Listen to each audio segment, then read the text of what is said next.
मार्गदर्शक वर्तमान याचा 11वा अध्याय, मार्क याचा 11 अध्याय आणि 12 ते 14 वचन पुरुषांमधून वाचल्या जाईल आणि त्याच्यानंतर मार्क याचा 11वा अध्याय 20 ते 24 वचन स्त्रियांमधून वाचल्या जाईल. प्रथम पुरुष वाचतील. मार्क 11 12 ते 14 वचन.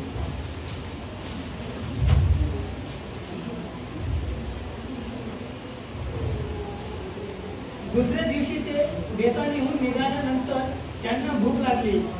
तेव्हा त्याने डवरलेले एक अंजिराचे झाड त्याला दुरून दिसले आणि कदाचित त्याच्यावर काही मिळेल या अपेक्षेने तो त्याकडे गेला. परंतु तिथे गेल्यावर पाल्यापासून त्याला काही आढळले नाही, कारण अजून अंजिराचा हंगाम आला नव्हता. तेव्हा तो त्याला म्हणाला, कोणीही यापुढे तुझे फळ कधी न खाऊ. त्याचे शिष्य हे ऐकत होते. महिलांमधून 11वा अध्याय 20 ते 24 वचन. मग सकाळी वाटेने जाताना त्यांना ते अंजिराचे झाड मुळापासून वाळून गेलेले दिसले. तेव्हा पेत्राला आठवण होऊन तो त्याला म्हणाला, गुरुजी, आपण ज्या अंजिराच्या झाडाला शाप दिला ते वाळून गेले आहे पहा.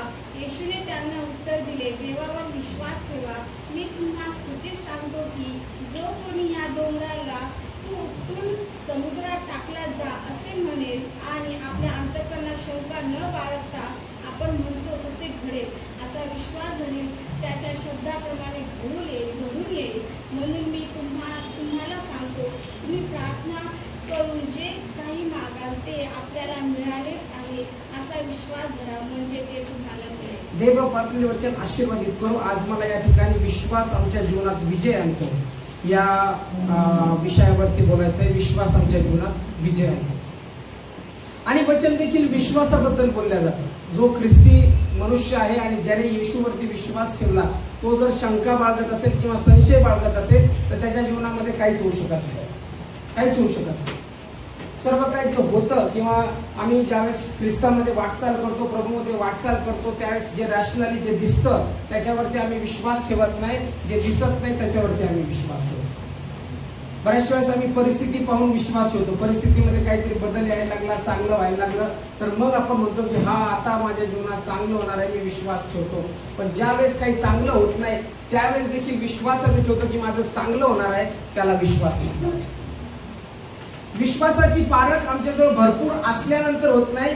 विश्वासाची पारख आमच्याजवळ काहीच नाही, समजा सगळं रिकाम आहे त्यावेळेस विश्वासाची पारख होते. असा विश्वास तो कोणी ठेवू शकतो? सगळं भरपूर आहे आणि मग म्हणतो की माझा देवावर विश्वास आहे, देव माझ्या जीवनात मोठे कार्य करणार आहे. पण ज्यावेळेस आमच्याजवळ काहीच नसतं आणि त्यावेळेस आम्ही म्हणतो की परमेश्वरावर माझा विश्वास आहे, विश्वासाने माझ्या जीवनामध्ये परमेश्वर कार्य करण्याने माझा विश्वास आहे, माझ्याजवळ काहीच नाही पण परमेश्वर अद्भुत गोष्टी माझ्या जीवनात करणार आहे, त्याला विश्वास आहे. या ठिकाणी एक येशू ख्रिस्त बेथानीहून निघाल्यानंतर त्याला भूक लागली. त्याने पाल्याने डवरलेले एक अंजिराचे झाड त्याला दुरून दिसले आणि कदाचित त्यावर काही मिळेल या अपेक्षेने तो अंजिराच्या झाडाकडे गेला. पण गेल्यानंतर त्याने बघितलं त्या झाडावर पानाशिवाय पाल्याशिवाय काहीच नव्हतं आणि तो शब्द बोलतो आणि ते शब्द होते की तुला यापुढे फळ कधी नाही हो. आणि हे सगळं ज्यावेळेस तो बोलत होता त्यावेळेस त्याचे शिष्य ऐकत होते. त्याचे शिष्य ऐकत होते की येशू काय बोलतोय. येशूने ज्या वेळेस शब्द बोलले त्यावेळेस त्याचे शब्द कार्यपूर्ण राहिले किंवा कार्य झालंच, त्याचे शब्द वापस आले नाही. येशू म्हणलं यापुढे तुला फळ कधी नाही हो. आणि जसं तो बोलत आहे विश्वासाच्या सामर्थ्याने त्या दिवशी तो बोलला आणि त्याच्यानंतर असं म्हटलेले पुन्हा त्या वाटेने ते परतीला निघाले असतील त्यावेळेस पेत्राचं लक्ष त्या झाडाकडे गेलं. पवित्र शास्त्र सांगतं मग सकाळी वाटेने त्यांना ते अंजिराचे झाड मुळापासून वाळून गेलेले दिसले.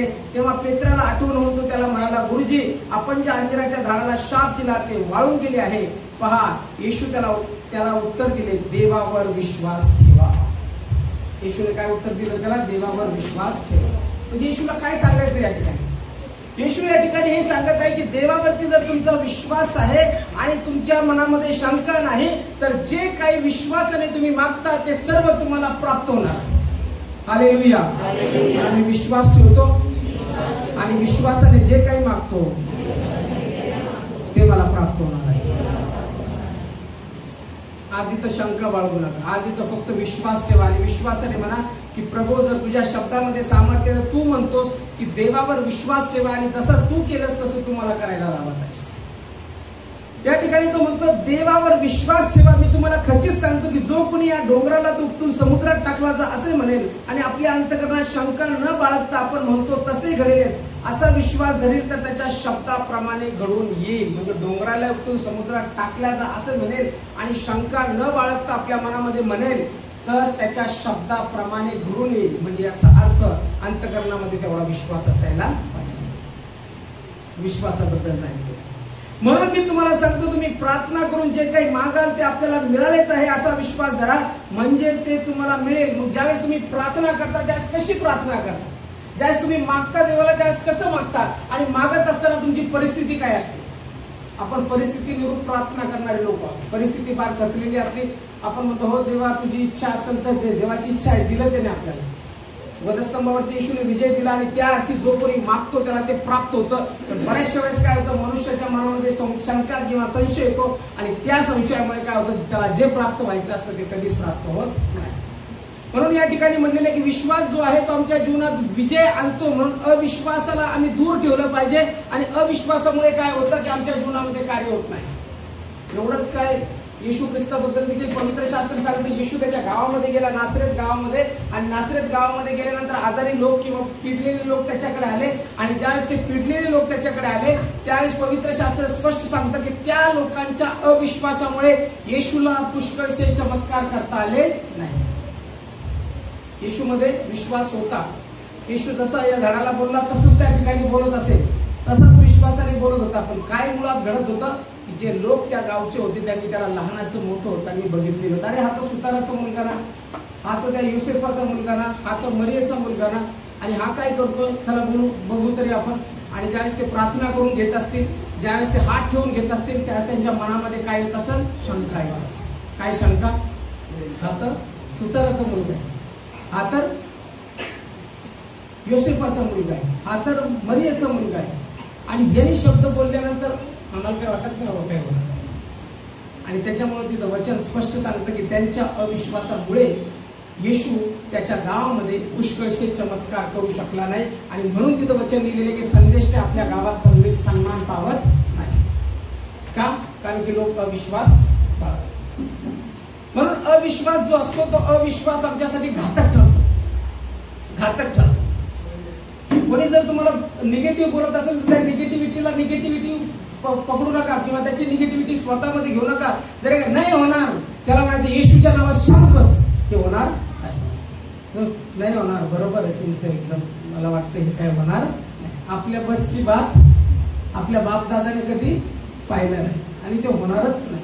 का? कारण की आपल्या मनामध्ये तो विश्वास आलेला नाही. येशू देखील या ठिकाणी ज्यावेळेस येतो त्यावेळेस शिष्यांना शिकवत आहे, त्याच्या शिष्यांना विश्वास ठेवायला शिकवत आहे आणि तो विश्वासाचं सामर्थ्य पटवून देत आहे की जे मी अंजिराच्या झाडाला केलं ते तुम्ही देखील करू शकाल. पण तुमच्या मनामध्ये विश्वास असला तर, आणि जर तुम्ही शंका बाळगली नाही तर तुम्ही ते करू शकाल. पण शंका जर तुमच्या मनात आली तर तुम्ही ते करू शकणार नाही. विश्वासाचं सामर्थ्य जे कार्य करतं ते कसं कार्य करतं की आमचं मनाचा कल जो आहे तो नेहमी आणि नेहमी प्रभू येशूवर विश्वास ठेवणार असतो आणि त्यामध्ये कोणत्याही प्रकारचा संशय नसतो आणि तो विश्वास मजबूत असतो. आणि जे काही आम्ही मागतो ते परमेश्वराला सोडून देतो आणि मग म्हणतो की परमेश्वराने मला दिलेलं आहे, यामध्ये मी शंका बाळगत नाही. परमेश्वर ते निश्चित करणार नाही. आज करील, उद्या करील, 1 वर्षाने करील, 10 वर्षाने करील, पण माझा विश्वास आहे माझा परमेश्वर माझ्यासाठी ते करणार आहे. याला विश्वास आहे. म्हणून या ठिकाणी म्हटलेले की अविश्वास ज्यावेळेस आमच्या जीवनात कार्य करतो त्यावेळेस तो अविश्वास जो आहे तो जे काही घडणार असतं आमच्या जीवनामध्ये पुढे त्याला मारतो. म्हणजे ते विजन काय करतो, तो नष्ट करतो. तुम्ही जे स्वप्न पाहिलेलं आहे, तुम्ही जे विजन बघितलेलं आहे, तुमच्या जीवनात जो दृष्टांत आहे तो दृष्टांत पूर्ण करण्यासाठी तुम्ही चाललेला आहात आणि तो दृष्टांत पूर्ण करत असताना तुमच्या मनात निगेटिव्हिटी येते किंवा सैतान नकारार्थी विचार करतो की हे तुमच्याकडून होणार नाही, तुमच्या लेकरांचं भविष्य असं नाही, तुम्ही अगोदरच मरणार आहात. मग काय होतं, जे विजन आम्ही बघितलेलं असतं त्याचं जो दृष्टांत आम्ही बघितलेला असतो तो कशामध्ये परावर्तित होतो, भीतीमध्ये. आणि मग भीती मनात आल्यानंतर आम्ही काय विचार करतो, मला तर आजार झालेला आहे, मला तर कॅन्सर झालेला आहे, मला तर हे झालेलं आहे आणि माझं विजन काय पूर्ण होऊ शकणार नाही, मला फार आजारी पडतो मी आणि हे मिशन कंप्लीट करण्यासाठी माझं शरीर चांगलं नाही आणि याच्यामुळे माझा मृत्यू होणार आहे. पण मी तुम्हाला सांगतो, मृत्यू नाही तर जीवन बोलायला शिका. हालेलुया. परमेश्वराचं वचन मृत्यूबद्दल बोलत नाही, परमेश्वराचं वचन जीवनाबद्दल बोलत. नेहमीचे जे शब्द आम्ही काढतो ते शब्द आमचे कसे असतात? निगेटिव्ह असतात. आमचे शब्द जे असतात मारक असतात. आमचे शब्द जे असतात ते घातक असतात. आणि परमेश्वर वचनाद्वारे ज्यावेळेस बोलतो त्यावेळेस तो वचन बोलत असताना परमेश्वर म्हटलेला आहे की शब्द होता. शब्द म्हणजे शब्दामध्ये इतकं सामर्थ्य दिलेलं आहे. आणि तो शब्द आम्ही बोलत असताना कसा बोलला पाहिजे? चांगला शब्द बोलला पाहिजे. एक माणसाला किंवा एका स्त्रीला तुम्ही जर म्हणले सकाळी सकाळी तू उठून आली आणि तिला जर म्हणले तू आज आजारी आहे, परत एक जणांना सांगायचं आणि त्याला म्हणायला लावायचं तू आजारी आहे, तू आजारी आहे, असे 10 जण म्हणले ना, संध्याकाळी तुम्हाला ती बाई बेडवर झोपलेली दिसत. का? एकसारखे तुम्ही श्राप बोलले. एक आदिवासी जमात आहे आणि त्या आदिवासी जमातीबद्दल मी वाचलं. तिथं असं म्हणलेलं ते लोक काय करतात, त्या झाडाजवळ जातात आणि झाडाभोवती राऊंड करतात. झाड जर पारायचं असलं त्यांना त्या झाडाभोवती जातात आणि झाडाभोवती ते राऊंड करतात, गोल सर्कल करतात आणि सर्कल केल्यानंतर त्या झाडाला खूप शिव्या शाप देतात. काय देतात? शिव्या शाप. असं काही दिवस ते करतात. ऑटोमॅटिक ते झाड पूर्ण वाळून जातं आणि पडून जातं. काय असेल बरं असं माणसाच्या शब्दामध्ये? तुमच्या शब्दामध्ये काय सामर्थ्य?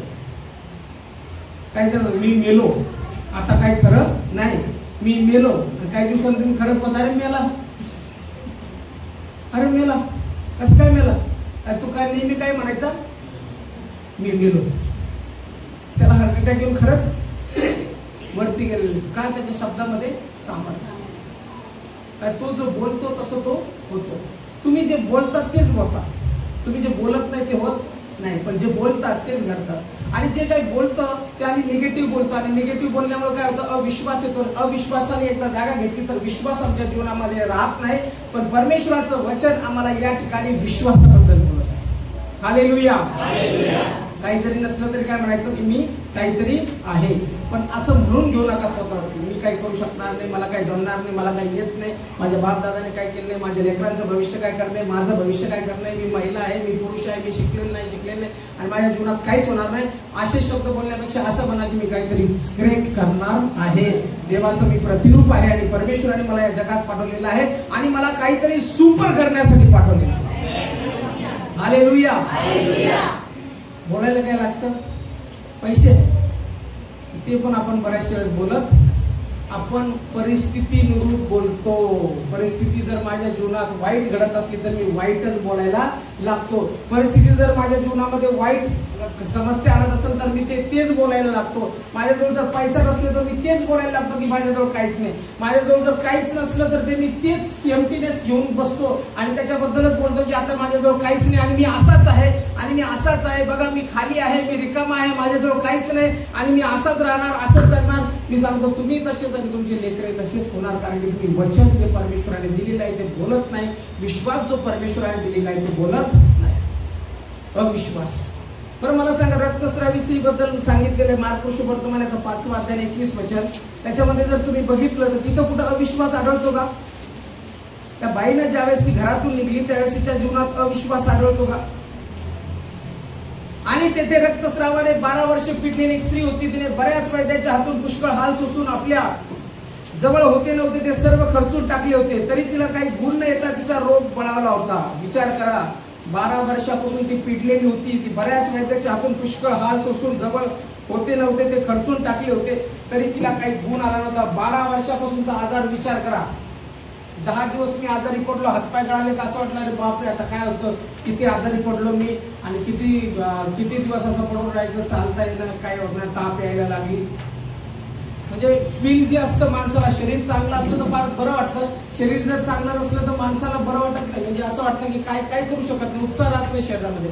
12 वर्ष पिडलेली, 12 वर्षापासून शरीरात शक्ती नसलेली, 12 वर्षापासून एकदम अशक्त असलेली, 12 वर्षापासून पुष्कळ पैसे खर्चून टाकलेले आणि 12 वर्षापासून तिला कोणताही गुण न आलेला आणि अशी बाई त्या गर्दीमध्ये शिरली. त्यावेळेस तिच्या मनात काय विचार असेल, काय विचार चालले तिच्या मनात? आपण असतो तर काय विचार असतो? मी 12 वर्ष हाल सहन केले. आता काय खरं होतंय की नाही काय माहिती. बरं, मी ह्या वैद्यांकडे गेले, त्या डॉक्टरकडे गेले, तिथून काही मला फरक पडला नाही. आणि आता येशू येत आहे, येशूकडे जात असताना मला फरक पडेल का?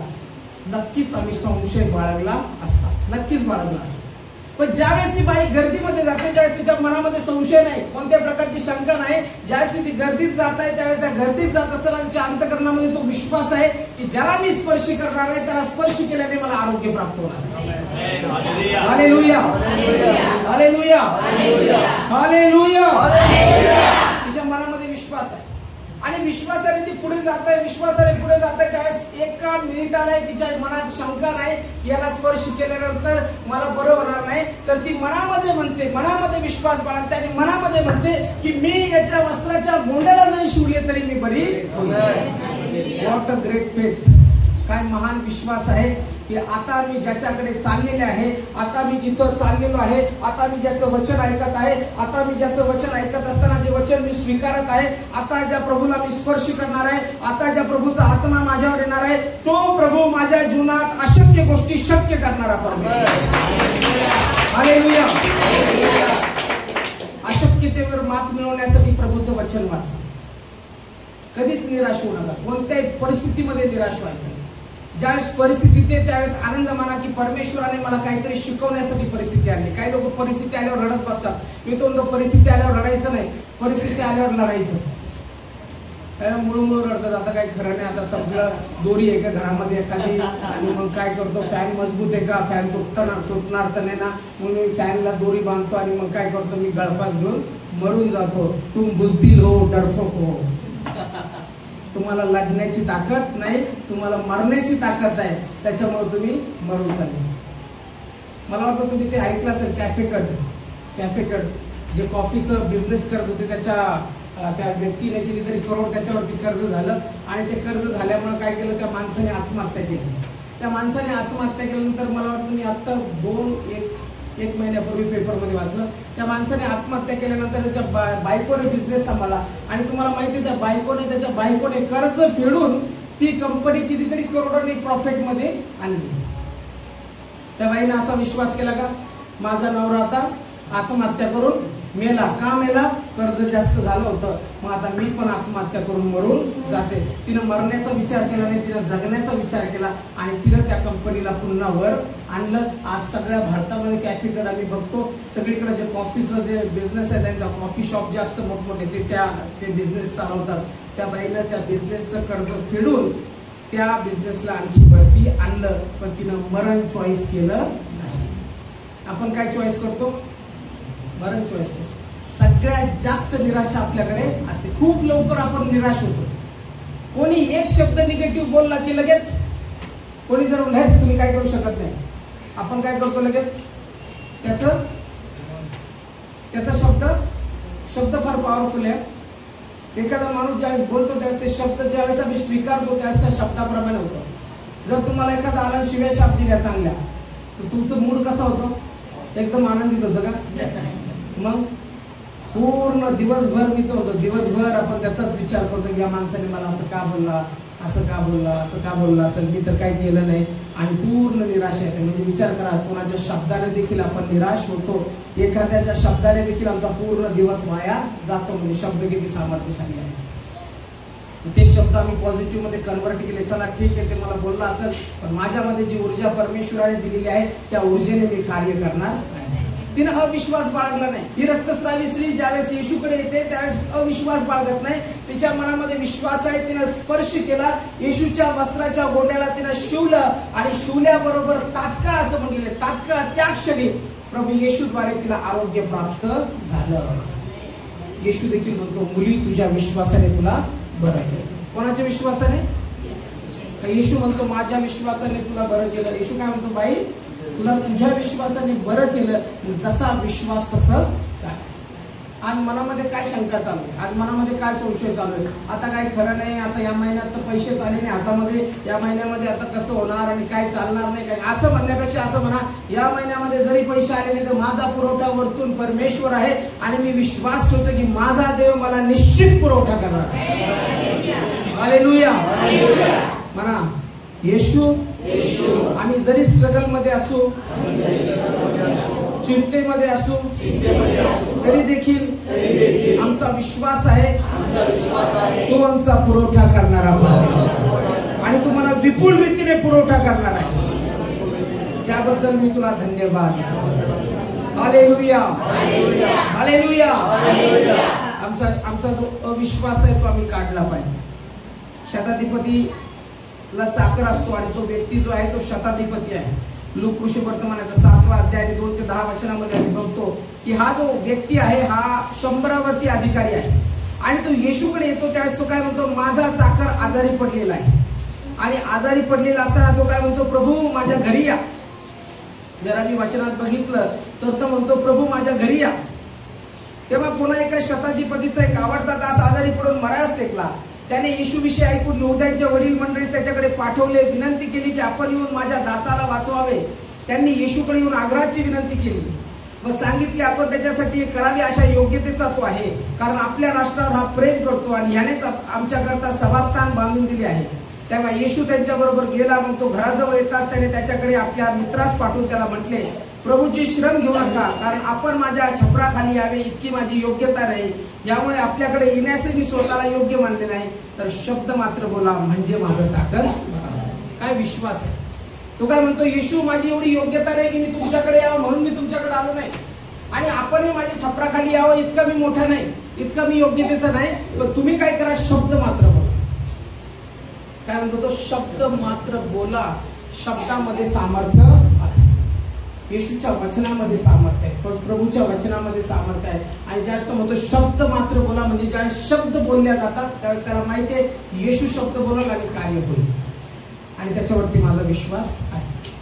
म्हणून तो म्हणतो शब्द मात्र बोला आणि म्हणजे माझा चाकर बरा होईल, कारण मी ताबेदार माणूस असून माझ्या स्वाधीन शिपाई आहेत. एकाला जा म्हटले तो जातो, दुसऱ्याला ये म्हटले तो येतो, आणि आपल्या दासाला अमुक कर म्हटले तर तो करीतो. म्हणजे तो सांगतो की माझ्या शब्दाला किती सन्मान आहे. किंवा ज्यावेळेस मी शब्द बोलतो त्यावेळेस माझे दास जा जा म्हणलं जातात, ये म्हणलं देतात. तर तुम्ही तर अद्भुत आहात, सामर्थ्यशाली आहात, तुमच्या शब्दामध्ये किती सामर्थ्य आहे. म्हणजे त्याला येशूच्या शब्दाबद्दल किंमत आहे, येशूच्या शब्दाबद्दल महत्व आहे, आणि त्याला माहिती आहे की येशूला काही गरज नाही येण्याची, त्याचा शब्दच तेवढा पॉवरफुल आहे. म्हणून तो म्हणतो की शब्द मात्र बोला. आणि या गोष्टी ऐकून त्याचे येशूला आश्चर्य वाटले, आणि तो वळून आपल्या मागे चालणाऱ्या लोकसमुदायाला म्हणाला, मी तुम्हाला सांगतो एवढा विश्वास मला इस्रायलातही आढळला नाही. इस्रायल लोकातही मला एवढा विश्वास आढळला नाही. नंतर तो काय म्हटला, नंतर ज्याला पाठवले होते ते घरी परत आल्यावर त्यांना तो दास बरा झालेला आढळला. येशूने शब्द बोलले, आणि ज्यावेळेस तो व्यक्ती घरी आला त्यावेळेस घरी आल्यानंतर त्या व्यक्तीला, त्या दासाला त्याने बरं झालेलं बघितलं. आणि पवित्र शास्त्र सांगतं ज्या घटकेस येशू बोलला होता त्याच घटकेस तिकडे चाकर बरा झालेला आढळला. म्हणजे विचार करा त्याच्या शब्दामध्ये किती सामर्थ्य. शब्द बोलला, आणि शब्द बोलल्यानंतर याने विश्वास ठेवला, आणि त्या विश्वासाने कार्य झालं. आज मला इथं बसलेल्या सगळ्यांना म्हणायचं आहे, मागच्या रविवारी पण मी शिकवलं की शंका आम्ही बाळगू नये. ज्यावेळेस परमेश्वर आमच्या जीवनात पुरवठा करतो, ज्यावेळेस परमेश्वर आमच्या जीवनात आरोग्य देतो, ज्यावेळेस परमेश्वर आमच्या जीवनात काहीतरी अद्भुत करायचं असतं, त्यावेळेस अद्भुत करण्यासाठी परमेश्वराचा शब्द आमच्यासाठी पुरेसा आहे. पण त्या शब्दावरती अविश्वास बाळगू नये, तर त्या शब्दावरती आम्ही विश्वास बाळगायला पाहिजे. मला माझा विश्वास परमेश्वराच्या वचनावरती आहे. माझा विश्वास येशूच्या वचनावरती आहे, आणि मी अविश्वास बाळगणार नाही. आता एक अविश्वास कोणाच्या जीवनात सध्या परिस्थितीबद्दल किंवा काही कशाबद्दल तरी हे होऊ शकणार नाही, हे जमणार नाही. चांगल्या याच्यात म्हणत नाही मी, आता सगळं चांगलं असेल त्यावेळेस तुम्ही चांगलंच होणार आहे, तो विश्वास नाही म्हणत मी. आता सध्या तुमची परिस्थिती फार खराब आहे, वाईट आहे, आणि वाईट असताना तुम्ही विश्वास ठेवता या परिस्थितीतून परमेश्वर मला काढणार आहे. हालेलुया. जगाचा विश्वास मी तुम्हाला सांगतो, जगाचा विश्वास कसा असतो, तुमच्याजवळ पुष्कळ पैसे असले, सगळं काही असतं, आणि त्यावेळेस तुम्ही बोलत असला की मी हे करणार आहे, तर जग काय म्हणतं, yes yes he can do it. तो करू शकतो. का करू शकतो? काय जग काय पाहतं, तुमच्याजवळ असणारा, आणि त्याच्या जोरावरती अजम्पशन करतं. कोणत्या जोरावर अजम्पशन करतं जग? पैशाच्या. आता सिस्टर राऊत म्हणल्या मी उद्या BMW घेणार आहे. पैशात अजम्पशनसाठी उदाहरण दिलं मी. त्या म्हटल्या मी उद्या BMW घेणार आहे. आता मानवी स्वभावाने सगळेजण पैशाच्या अजम्पशनवर विचार करा विचार होईल BMW? पैशाच्या जोरावर मी म्हणून तर म्हणलं ना, पैशाच्या जोरावर विचार करा. त्या BMW घेतील का ना? अजून 2-4 टेम्पो घेऊ आपण, तेवढेच काम येते सगळं सामान नेण्यासाठी हे करण्यासाठी ब्रदरला. मानवी अजम्पशन कशावर असतं? मानवी कल्पना किंवा मानवी विचार कशावरती असतात? पैसा. किसके पास कितना रुपया है, ना बाप बड़ा ना भैया, सबसे बड़ा रुपया. जगामध्ये सगळ्यात वरती कोण आहे?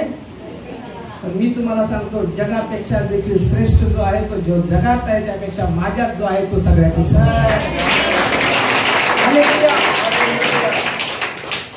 पैशावरती अजम्पशन करतो आम्ही आणि आम्हाला असं वाटतं की पैसा असला तर असं होईल. पण मी तुम्हाला सांगतो की तुमच्या शब्दामध्ये चमत्कार आहे, तुमच्या मुखामध्ये चमत्कार ठेवलेला आहे. ज्यावेळेस तुम्ही ते बोलता, काही नसताना बोलता, त्यावेळेस परमेश्वर तुमच्यासाठी अद्भुत गोष्टी करायला सुरुवात करतो. अद्भुत, महान, सामर्थ्यशाली. आता तुम्ही सध्या काहीच नाही, पण मी तुम्हाला सांगतो तुम्ही काहीतरी विशेष आणि काहीतरी मोठे आहात. कारण की तुम्ही जे आहात परमेश्वराचे लोक आहात, जिवंत देवावर विश्वास ठेवणारे लोक आहात. आता जो तुम्ही विचार करत आहात तो कट करा आणि म्हणा की येशूच्या नावामध्ये मी येशूची मुलगी आहे, मी देवाची पुत्र आणि देवाची कन्या आहे आणि मी विश्वास ठेवत आहे परमेश्वरावरती. माझ्या जीवनामध्ये जे आता काही नाही त्यापेक्षा मोठं परमेश्वर माझ्यासाठी उभं आहे. Hallelujah, hallelujah, hallelujah. होणार आहे म्हणा, असं म्हणू नका होणार नाही, होणार आहे येशूच्या नावामध्ये. माझ्याजवळ पण काय नाही, पण मी विश्वास ठेवतो कोणावरती? परमेश्वर. परमेश्वर माझ्यासाठी अद्भुत रस्ते मोकळे करेल, हा माझा विश्वास. अब्रामाजवळ काय होतं बरं? घरून निघता वेळेस अब्रामाजवळ काय होतं? अब्राम त्याच्या बापाच्या घरून निघला त्यावेळेस त्याच्याजवळ काय होतं ना? बरोबर होतं ना, त्याच्याजवळ विश्वास होता. त्याच्याजवळ काय होता? पुत्र नव्हता. देवाने अभिवचन दिलं, मी तुझी संतती आकाशातील ताराप्रमाणे करेल. आणि ज्यावेळेस तो निघाला त्यावेळेस त्याला कळालं की माझी स्त्री वांझ आहे, तिला मूलबाळ होऊ शकणार नाही. आणि घराच्या बाहेर निघाला त्यावेळेस त्याच्याजवळ काहीच नव्हतं. आणि जसं जसं तो परमेश्वराच्या अभिवचनावर विश्वास ठेवत गेला, परमेश्वर त्याला आशीर्वादित करत गेला. आणि इतके आशीर्वाद त्याच्या जीवनामध्ये आले. आल्यानंतर देखील त्याच्या बायकोला अविश्वास वाटला की आता काय आम्हाला बाळ होणार नाही किंवा होऊ शकत नाही. मी तर सांगतो, ज्याला 10 वर्षापासून मुलबाळ नाही त्याने असा विश्वास ठेवा की परमेश्वर माझ्यासाठी मोठा चमत्कार करणार आहे आणि मला परमेश्वर बाळ देऊन आशीर्वाद देईल. तो विश्वास आहे. असं का म्हणता तुम्ही होणारच नाही? अभिवचनावर विश्वास नाही का? अब्रामाने विश्वास ठेवला आणि विश्वासाने त्याला पुत्र प्राप्त झाला, ज्याचं नाव त्याने इसाक ठेवलं. विश्वास होता त्याच्यात, अविश्वास त्याच्या जीवनामध्ये नव्हता. म्हणून ज्या वेळेस आम्ही बोलतो त्यावेळेस बोलत असताना काय करा? Speak positive. कसं बोला? श्राप बोलू नका, होणार नाही असं बोलू नका, जमणार नाही असं बोलू नका, मला येत नाही असं म्हणू नका. असं म्हणा की परमेश्वरा मला तुझ्यामध्ये सर्व काही करण्यासाठी तू शक्तिमान केलेलं आहे, तर मला जमणार आहे. परमेश्वर मला आशीर्वाद करणार आहे, परमेश्वर माझ्या जीवनामध्ये कार्य करणार आहे. जग जे बोलतं त्याच्याप्रमाणे तुम्ही बोलायला शिकाल तर तुम्ही जगू शकणार नाही. जग जे बोलतो, जो विश्वास तुम्ही बाळगला जगाचा, तर त्या विश्वासाने मी सांगतो तुमच्या जीवनामध्ये चमत्कार होणार नाही आणि शब्दाद्वारे चमत्कार तुमच्या होणार नाही. वाईट परिस्थिती ज्यावेळेस येते त्यावेळेस वाईट परिस्थितीमध्ये बऱ्याचशा वेळेस आमच्या जीवनाचं किंवा मनाचा कल जो असतो तो निगेटिव्ह होत चालतो. जर तुमच्याजवळ पैसेच नाही, काहीच नाही आणि तुम्ही फार डाऊन झालेला, त्यावेळेस तुम्ही तसाच विचार करता की आता माझ्याजवळ काहीच नाही आणि त्या परिस्थितीमध्ये तुम्हाला असं वाटतं की आता आम्ही संपलो, आता आम्हाला आमचं काही खरं होणार नाही. ज्यावेळेस तुमच्या जीवनात आजार असतो त्यावेळेस तुम्ही आरोग्य कधीच बोलत नाही, त्या आजारामध्ये तुम्ही मृत्यू बोलता. आता काय संपलं माझं आणि आता जवळ दिवस आले आणि आता काय वाटत नाही, मी आजारातून उठणार आहे, आता मी मारणार आहे, असं बोलायला लागतं. ज्यावेळेस आमच्या जीवनात काहीतरी वाईट घडत असतं त्यावेळेस आम्ही जास्तीत जास्त वाईट बोलतो. पण मी तुम्हाला सांगतो, ज्यावेळेस वाईट घडत असतं त्यावेळेस म्हणा की वाईट परिस्थितीतून काढणारा परमेश्वर माझ्या बरोबर आहे. ज्यावेळेस तुम्ही आजारात असता त्यावेळेस असं म्हणू नका की आता काही मृत्यू जवळ आलेला आहे आणि आता मी मरणार आहे. त्या मृत्यूच्या ठिकाणावर असताना देखील तुम्ही हिजकियाला आठवा. हिजकिया मरणाच्या समय देखील काय म्हणतो की मी भिंतीकडे तोंड करून परमेश्वराची करुणा भाकली आणि परमेश्वराने माझी प्रार्थना ऐकली. मग ज्यावेळेस तुमच्या जीवनात आजार असतो त्यावेळेस असं म्हणू नका की आता मृत्यू जवळ आहे, आता मरण जवळ आहे. असं म्हणा आता माझं जीवन जवळ आलेलं आहे, परमेश्वर मला आजारातून बरं करणार आहे. बऱ्याचशा वेळेस आम्ही काय बोलतो, परिस्थितीनुसार बोलतो. मला परिस्थिती सांगायची, जशी परिस्थिती तसं आम्ही बोलतो, पण परिस्थितीच्या विरुद्ध बोलायला शिका. परिस्थिती वाईट असली तर चांगलं बोलायला शिका. परिस्थिती डाऊन असली तर म्हणायला शिका त्या परिस्थितीला येशूच्या नावामध्ये ही परिस्थिती मी बदलत आहे. 10 वर्षापूर्वी तुम्ही जसे होते तसे आज आहात का? 10 वर्षापूर्वी जी स्थिती होती तुमची ती आजची स्थिती आहे का? 10 वर्षापूर्वी तुम्ही जसे कपडे घालत होते तसे कपडे आज घालता का? 10 वर्षापूर्वी तुम्ही खूप त्रासात होता तसे त्रासात आहात का? 10 वर्षापूर्वी जर परमेश्वराने तुमची काळजी घेतली आणि ती परिस्थिती बदलून परमेश्वराने आज तुम्हाला इतकी चांगली परिस्थिती दिली तर तो परमेश्वर तुमच्या बरोबर विश्वासू राहणार नाही काय? हालेलुया. तर आपण काय विचार करतो त्यावेळेस आपण असा विचार करतो की आता काही खरं नाही. ज्यावेळेस संकट चढ उतार असतात जीवनामध्ये, घाबरू नका. एका महिन्यात खूप सारे आशीर्वाद भेटले, दुसऱ्या महिन्यात थोडं खाली गेलं तर त्याला असं म्हणू नका आता लयच डाऊन झालो, आता काही खरं नाही. उलट बोला की आता मी रिकामा झालेलो याच्यासाठी की परमेश्वराला फुल मला भरायचं नाही. 1 महिना खूपच त्रासात गेला, 2 महिने खूप आशीर्वादित गेले. लाईफ अप्स अँड डाऊन असतात. मग त्याच्यामध्ये असं म्हणायचं नाही की या दिवशी मी हाय होतो, खूप आशीर्वादित होतो, आता मी कसं काय कमी झालो. त्याच स्थितीत म्हणा की परमेश्वर माझी परिस्थिती बदलणार. Speak positive. शब्द जे आहेत कायम कायम होकारार्थी ठेवा, त्याला नकारार्थी होऊ दे नका.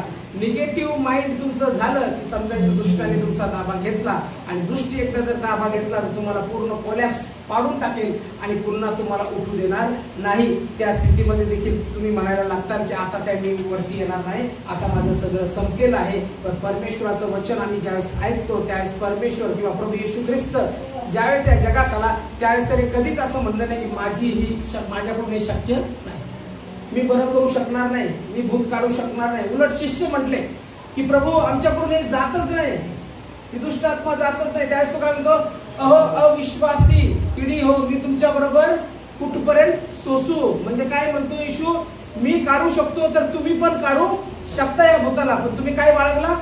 अविश्वास. आणि अविश्वासामुळे तुम्हाला ते जमलं. मी तर असा विश्वास ठेवतो की परमेश्वराच्या राज्यामध्ये परमेश्वराने जर मला बोलवलेलं आहे, मंडळी असो किंवा नसो, लोक असो किंवा नसो, हॉल असो किंवा नसो, जागा असो किंवा नसो, तरी देखील माझा परमेश्वर माझ्याकडून जी सेवा करण्यासाठी मला ज्या अर्थाने बोलवलेली ती सेवा माझ्याकडून मरेपर्यंत करूनच घेईन. हालेलुया. मला माहिती आहे ना, लोक असल्यानेच सेवा होईल, लोक नसल्यानेच सेवा होईल, किंवा हॉल असल्याने सेवा होईल, नसल्याने सेवा होईल, किंवा जागा असल्याने सेवा होईल, नसल्याने सेवा होईल, असं काही नाही. ज्या कार्यासाठी देवाने बोलवलं ते कार्य तर परमेश्वर माझ्याकडून डेफिनेट करून घेणार, 100% करून घेणार.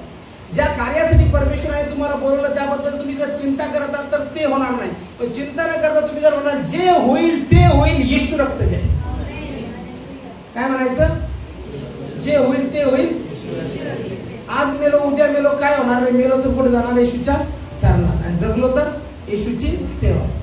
काय टेन्शन आहे? तरी टेन्शन आपण घेतलं नका. टेन्शन जे व्हायचं परमेश्वराने लाईफ चालून गेला. बघा आता मी तुम्हाला सांगतो, जी लाईफ आहे आमची, मृत्यू आम्हाला माहिती नसतो, जन्म आम्हाला माहिती नसतो, मृत्यू आम्हाला माहिती नसतो. तुम्ही कधी जन्मणार होते सांगितलं देवाने तुम्हाला? या तारखेला रमा 22 एप्रिलला तू जन्मणार आहेस, या पृथ्वीवरती तू येणार आहेस, तयारी कर. आई बापाला सांगून ठेव तुझ्या आईला या दिवशी जन्म होणार आहे. माहित होतं तिला? नाही. मला तर वाटतं 2-3 महिने तिला सुधारलं नसेल, काही समजलं नाही, लोळत असेल, काहीच समजलं. इव्हन मला तरी आठवतं 3री पर्यंत मला काही आठवत नाही, 3री नंतर मला आठवायला लागलं थोडं. लहानपण कसं गेलं ते पण आठवत नाही. म्हणजे देवाने कधी जन्म घालायचं ते सुद्धा मला माहिती नाही. मग जी लाईफ आहे माझी, जन्म मला माहिती नाही, मृत्यू मला माहिती नाही. तुम्ही कधी मरणार आहे माहिती आहे? माहिती आहे की तू कोण कधी मरणार आहे? माहिती असतं तर देवाने सांगितलं असतं या दिवशी या रात्री तुझा हार्ट अटॅक येऊन मरण होणार आहे. आपण काय केलं असतं? त्या मरणाच्या भीतीनं जगणं सोडलं असतं. पण मरणार सगळे येतात. आता गलतफहमीमध्ये राहू नका की माझा मृत्यूच होणार नाही, मी 1000 वर्ष जगणार नाही, कोणीच नाही जगणार. जन्म माहिती नव्हता, जर माहिती असता तर तयारी केली असती, आई बापाला सांगितलं असतं फोन करून, नाही तर काहीतरी करा तेव्हा पण सांगायला नाही माझा जन्म होणार आहे, जरा उत्सव जरा भारी झाला पाहिजे. मला फार फार आनंद वाटतो की इतकी सुंदर मंडळी मला भेटती. मला वाटतं किती वर्ष झाली लेडीज वय सांगत नाही किती वर्षाची होती. तर त्या दिवशी इतका सुंदर उत्सव केला. माझा सुद्धा बर्थडे इतका भारी झाला नाही, माझा सुद्धा आजपर्यंत इतका भारी झाला नाही. रात्री 12 ते दुसऱ्या रात्रीचे 12 सेलिब्रेशन चाललं, फुल बर्थडे एन्जॉय. हे कशामुळे झालं? माहिती होतं तुमच्या सगळ्यांना की 22 एप्रिलला पालखीबाईचा बर्थडे आहे, पण हेच तिच्या जन्माच्या अगोदर तिला माहिती नव्हतं. मग ती विश्वास ठेवायचा, प्रभू तू माझं लाईफ जगलेलं आहेस आणि मी आता जगणार आहे. त्या जगात जो पण आला तो मरणार आहे, तो देवाच्या सानिध्यात जाणार आहे. माती पूर्वरच मातीच मिळेल असं पवित्र शास्त्र सांगतं. उपदेशकाच्या पुस्तकात म्हटलेलं आहे माती पूर्वरच मातीच मिळेल आणि देवाने दिलेला आत्मा पुन्हा देवाकडे जाईल. आमचे पूर्वज जगले नाही, आम्ही जगणार नाही, आमच्या पुढची पिढी जगणार नाही.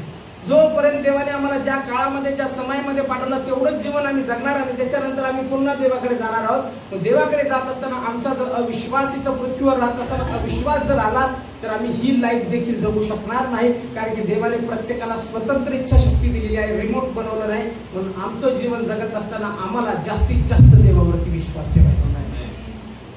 जे होईल ते होईल, येशू रक्ताचे. मी येशूवरती विश्वास ठेवतो आणि बिंदास लाईफ जगायची. इथं म्हटलेलं आहे की आमचा चमत्कार ज्यावेळेस आम्ही बोलतो त्यावेळेस त्या बोलण्यामुळे होतो, म्हणून आम्ही भीती बाळगू नये. बऱ्याचशा वेळेस लोक काय करतात, भय बोलतात, भय. उपदेशकाचं पुस्तक जर बघितलं तर उपदेशकाच्या पुस्तकामध्ये योग म्हणतो की ज्या गोष्टीचा मी विचार करतो किंवा ज्या गोष्टीचं मी भीती बाळगतो त्याच गोष्टी माझ्यावरती येतात. असं काय होतं बरं? ज्या गोष्टीचं मी भीती बाळगतो त्याच गोष्टी माझ्यावरती येतात. काय येतात त्याच्यावरती? तर तो काय करतो, त्याच गोष्टीबद्दल विचार करतो. आणि विचार केल्यानंतर तो कसा विचार करतो? एकसारखा निगेटिव्ह विचार करतो.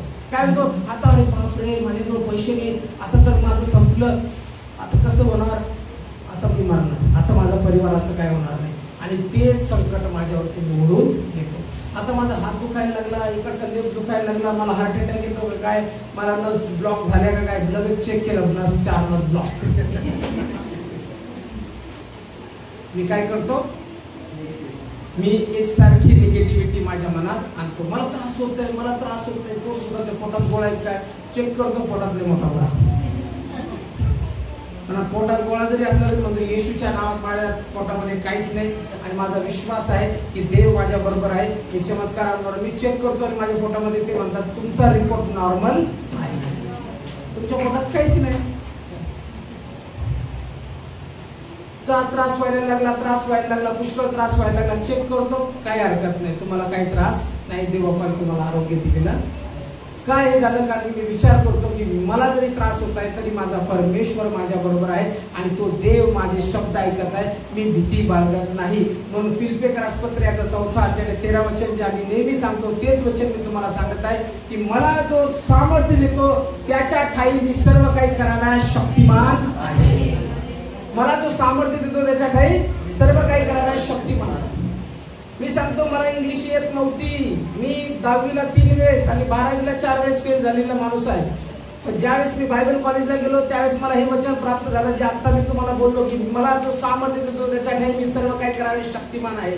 आणि ज्यावेळेस मी तिथं गेलो त्यावेळेस मला ईट समजना, सीट समजना, खाणं समजना, पिणं समजना. चॅपलमध्ये गेलो सगळे इंग्लिश, बाहेर आलो इंग्लिश, इकडं आलं इंग्लिश. आणि मी जाऊन माझ्या आईला फोन लावला आणि आईला म्हटलं मम्मी मला इथं काही जमत नाही, मी वापस येत आहे बायबल कॉलेज सोडून आणि मला काही बोलता येणार. माझी आई मला म्हटली नांगराला हात घातलास आता मागं वळून पाहायचं.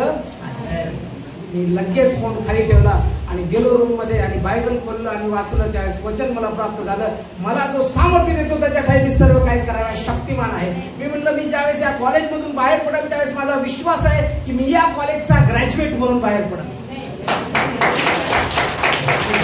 3 वर्ष मी तिथं शिकलो. 50,000 रुपये वर्षाची फीस होती. 50,000 रुपये फीस भरायची आमची ऐपत नव्हती. पण मी तुम्हाला सांगतो तिथं शिकत असताना परमेश्वराने 50,000 रुपयाचा त्या काळामध्ये वर्षाला 50,000 रुपयाचा पुरवठा मला केला. का केला असेल परमेश्वराने? माझा विश्वास होता, मी भीती बाळगली नाही, परमेश्वर माझा सहाय्यक आहे. आणि ते वचन ज्यावेळेस प्राप्त झालं, ते वचन तेव्हापासून आतापर्यंत तेच बोलतो. ज्या ज्यावेळेस मला भीती वाटते, ज्या ज्यावेळेस मला वाटतं आता मी संपलो, त्या त्यावेळेस मी तो मला जो सामर्थ्य देतो त्याच्या ठाई मी सर्व काही करायला शक्तिमान. Hallelujah, hallelujah. ग्रॅज्युएट होऊन आलो, सेवेला लागलो. सेवेला लागल्यानंतर बऱ्याच वेळेस अडखण आले, संकट आले, चिंता आल्या. या 13-14 वर्षामध्ये स्ट्रगलिंग मधून गेलो. पण मला विश्वास आहे, मला जो सामर्थ्य देतो त्याच्या ठाई सर्व काही कराव्या शक्तिमान आहे. म्हणजे परमेश्वराचं वचन ज्यावेळेस प्राप्त होतं त्या वचनामध्ये आम्ही चालायला शिकतो. मला आता चिंता नाही.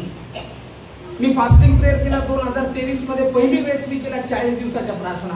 आणि त्या प्रार्थनेमध्ये परमेश्वराने इतकं मजबूत केलं की दुसऱ्या वेळेस ज्यावेळेस प्रार्थना केल्या, उपास प्रार्थना 15 दिवसाच्या, त्याच्यामध्ये इतकं मजबूत केलं. आणि त्यावेळेस मला असं वाटलं, कोणी असो नसो, काही असो नसो, माझ्याबरोबर कोणी चालो अथवा न चालो, माझ्याबरोबर चालणारा माझा परमेश्वर आहे.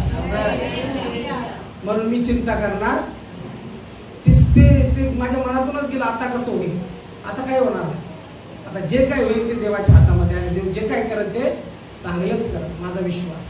म्हणून परमेश्वराच्या वचनावर मी विश्वास ठेवला, भीती बोलली नाही, परमेश्वराच्या वचनामध्ये चालत गेलो. आणि म्हणून परमेश्वराचं वचन आम्हाला सांगतं की परमेश्वराने आम्हाला भित्रेपणाचा आत्मा दिला नाही, तर त्याने आम्हाला कशाचा आत्मा दिलेला आहे? सामर्थ्याचा. म्हणा, परमेश्वराने मला भित्रेपणाचा आत्मा दिला नाही, सामर्थ्याचा आत्मा दिला. म्हणून भीती बोलू नका. भय जे बाळगलं, ज्याचं भय बाळगताल ते तुमच्यावर येईल. फायनान्सचं भय बाळगताल, पैसेच नाही, अजून कंगाल होता. कशाची भीती बाळगताल की हे संकट माझ्यावर येत आहे, ते संकट तुमच्यावर येईल. आजाराची भीती बाळगताल, आजार तुमच्यावर येईल. हे संकटात तुम्ही बाहेर जाणार नाही म्हटलं, ती भीती तुमच्या मनात येईल. आणि तसंच होईल. म्हणून विश्वास आमच्या जीवनात विजय आणतो. ज्यावेळेस आम्ही विश्वास ठेवतो त्यावेळेस परमेश्वर आमच्यासाठी मोठं आणि अद्भुत कार्य करतो. ज्या दिवशी भीती तुमच्या जीवनात येईल, ज्या दिवशी भय तुमच्या जीवनात येईल, त्या दिवशी संपायचं तुम्ही संपले. भय आलं तर संपले. लहानपणी मला वाटतं 4वी-5वीला असताना मी एक ऍक्सिडेंट, म्हणजे फायनान्स तुमचा संपणार. जर तुम्ही तुमच्या आजारपणाबद्दल भय बाळगताल, आजारपणा आणखी येणार. जर तुम्ही काही जर परिस्थिती असली, त्या परिस्थितीबद्दल भय बाळगणार, ती परिस्थिती तुमच्यावर येणार. पण त्या परिस्थितीमध्ये देखील जर तुम्ही म्हणता येशूवरती माझा विश्वास आहे, आणि येशू म्हणतो अंजिराच्या झाडाला केल्याप्रमाणे तुम्ही कराल, समुद्राला या पर्वताला उचलून समुद्रात टाकला असे म्हणाल तर तसे होईल, असं मनात शंका न बाळगता कराल तर ते होईल. म्हणजे याचा अर्थ प्रार्थनेत जे काय आम्ही विश्वासाने मागतो ते आम्हाला प्राप्त होतं. पण त्याच्यामध्ये भय आलं, त्याच्यामध्ये अविश्वास आला तर प्रार्थना ऐकल्या जात नाही. प्रार्थना ऐकल्या जात. मला जे देव सांगतो ते मी निश्चित डेफिनेट करणारच. तिथं किती मला 50 लोक म्हणून नका करू, हे नका करू, तसं नाही, अरे संपलं, तुम्ही येडे का, असं कशाला करता. मी त्यावेळेस माणसाचं ऐकणार नाही, त्यावेळेस मी कोणाचं ऐकल.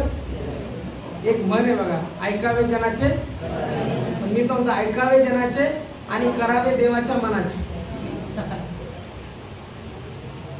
तुम्हालाही देव बोलतो, पवित्र आत्म्याने भरलेले लोक तुम्ही आहात, मी पवित्र आत्म्याने भरलेला, तुम्ही पवित्र आत्म्याने. ज्या वेळेस निगेटिव्हिटी तुम्हाला स्पर्श करायला येते, ज्या वेळेस नकारार्थी विचार तुमच्या मनाला स्पर्श करायला येतो, ज्या वेळेस तुमचा पैसा तुम्हाला स्पर्श करायला येतो, तुम्ही कंगाल आहात असं म्हणायला येतो, ज्या वेळेस आजार म्हणायला येतो की आता तू मरणार आहेस, ज्या वेळेस असं म्हणायला येतं की आता तुझं सगळं संपलेलं आहे, त्यावेळेस त्या निगेटिव्हिटीला म्हणा की आता तर मी विश्वास ठेवतो की मी जिंकणार आहे,